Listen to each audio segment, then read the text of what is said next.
नमस्कार. महाराष्ट्र समाजकार न्यूज चॅनलमध्ये आपलं सहर्ष स्वागत आहे. तर बारामती तालुक्यातील जिल्हा परिषद आणि पंचायत समिती यांचे आज निकाल होता. तर या निकालामध्ये काही उमेदवारांनी आपली प्रतिक्रिया आपण जाणून घेतली आणि त्यांच्याशी काही मार्गदर्शन केले. निवडून आलेले उमेदवार आहेत आणि ज्यांनी प्रयत्न केले त्यांचे मत आपण जाणून घेऊया. धन्यवाद. नमस्कार, मी शुभांगी कचर शिंदे शिरसुपळ गुणवणी गटातून दादांनी मला उमेदवारी दिली होती. आज मी प्रचंड मताने विजयी झाले आहे. उर्मिला प्रवीण शिंदे 1204, मी माझं मत शुभांगी कचर शिंदे माझा विजय दादांच्या चरणी श्रद्धांजली म्हणून आहे. गट नंबर 63 वडगाव निंबाळकर मधून आदरणीय स्वर्गीय दादांनी उमेदवारी दिली होती. माझ्यासोबत बाबा सुरमले आणि जितेंद्र पवार हे दोघं होते पंचायत समितीला. तर दादांनी उमेदवारी दिली हे आमच्यासाठी शेवटची उमेदवारी होती, आपल्या सगळ्यांसाठी. हा विजय मी दादांना समर्पित करते आणि सर्व मतदारांचे खूप खूप आभार.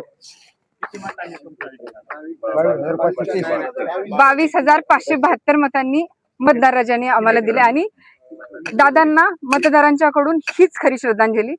थँक्यू, धन्यवाद.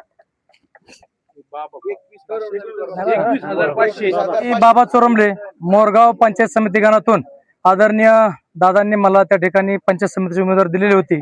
सर्व मोरगाव गणातील सर्व मतदार राजांनी मतांचा एवढा पाऊस पाडला की सर्व मतदार राजांनी दादांना खरं ते श्रद्धांजली वाहिली. मी सर्व मतदाराच्या पुढे नतमस्तक होतो. दादांना विनम्र अभिवादन करतो. दादांनी दिलेल्या संधीचा नक्कीच मी सोनं करण्याचा मतदारांना जो बोजा त्या ठिकाणी मतांचा बोजा टाकला त्या सर्व मतदारांचं पांग फेडण्याचा इथून पुढे मी नक्कीच प्रयत्न करेल. धन्यवाद. भगवान पवार. आदरणीय स्वर्गीय दादांनी जी मला उमेदवारी दिली सर्वसाधारण कार्यकर्त्याला, त्याचा मी प्रामाणिक प्रयत्न करेल आणि मला 10,492 मतं देऊन सर्व मतदारांनी जो माझ्या बोजा टाकलाय ते मी सार्थक ठरवेल आणि आदरणीय सुनित्रा वहिनी व पार्थ जय पवार यांच्या कृपा आशीर्वादाने मी इथून पुढे कार्य करत राहील. जय हिंद, जय राष्ट्रवादी.